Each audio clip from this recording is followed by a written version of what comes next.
Okay, on behalf of the executive, on behalf of our governor, His Excellency Ken Makelo Lusaka, I'm glad that today we are launching or we are unveiling this policy. So I want to cut it first, then I'll say one word before we finish.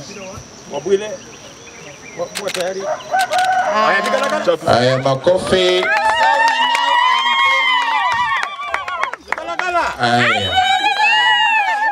Tunataka kuhakikisha ya kwamba kila mkulima anasalisha.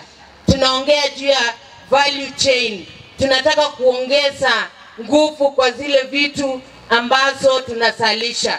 Hiyo ndio sababu leo one of the policy inaongea juu ya agri business.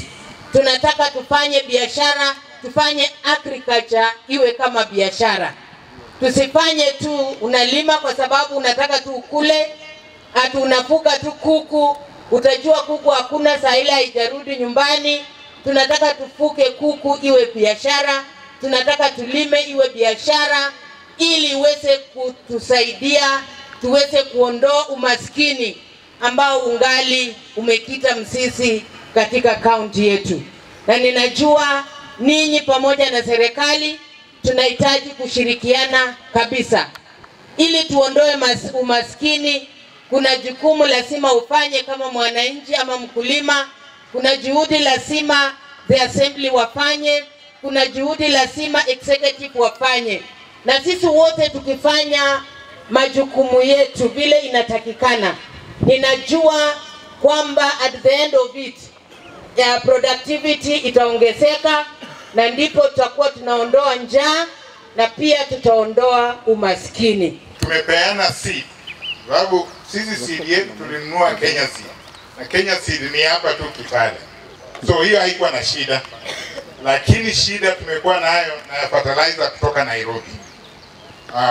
On Saturday tulipata 6 lorries or trucks, na hiyo ndio tulipeana Sunday na Monday kwa wodi yako. Sasa hizi lori ziliporudi Nairobi, zikafika Nairobi, na nasikia fertilizer ilikuwa imeisha, kwa sababu hii fertilizer ni ya the whole country. So kila mtu waka ana fight for it. Hakuna fertilizer yenye imewekwa hapo tu ati naongoja watu kugoma. So first come first serve. Jana tulipata lori 3.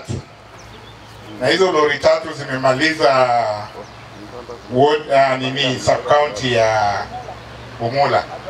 Na hiyo tuko tunamaliza leo.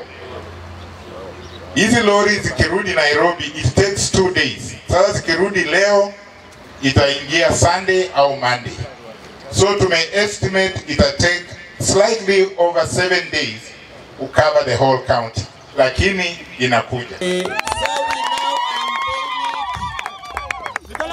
Aya.